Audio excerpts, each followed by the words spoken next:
আজকে বানালাম ঝরঝরে সাদা পোলাও আর ভাবছিলাম তোমাদের সাথে শেয়ার করা যাক। তো প্রথমে এখানে আমি পোলাওর চাল নিয়েছি পেঁয়াজ কুচি, রসুন কুচি, দারচিনি, এলাচ, লবঙ্গ, তেজপাতা আর কাঁচামরিচ। এরপর রান্নাটা শুরু করে দিই।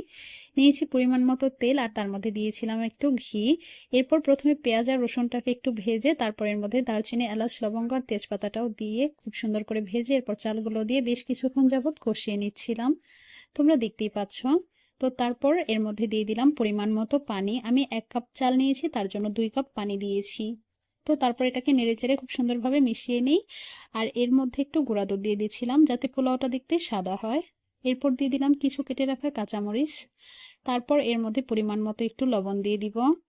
বেশ কিছুক্ষণ পর পানিটা যখন চালের সমান সমান হয়ে যাবে তখন এটাকে খুব সুন্দরভাবে নেড়েচেড়ে উল্টে দিতে হবে, নিচেরটা ওপরে আর ওপরেরটা নিচে। তারপর এটাকে দমে বসিয়ে দিয়েছিলাম 10 মিনিটের জন্য। 10 মিনিট পর দেখতে এরকম হয়েছিল, খুবই ঝরঝরে, তোমরা দেখতেই পাচ্ছ। এরপর এর মধ্যে আমি ওপর থেকে একটু বেরেস্তা দিয়ে দিচ্ছিলাম। বেরেস্তাটা আমি আগেই করে রেখেছিলাম। তো তারপর বেরেস্তা দেওয়া হয়ে গেলে এর মধ্যে একটু ঘি দিয়ে তারপর 5 মিনিটের জন্য দমে দিয়ে দিব। আর তাহলে এটা থেকে একটা শাহি শাহি স্মেল আসবে। তো সবশেষে এটাই ছিল ফাইনাল লুক। কেমন হয়েছে সবাই অবশ্যই কমেন্ট করে জানাবে। ভিডিওটি ভালো লাগলে অবশ্যই একটি লাইক, কমেন্ট, শেয়ার করে দেবে। So thanks for watching my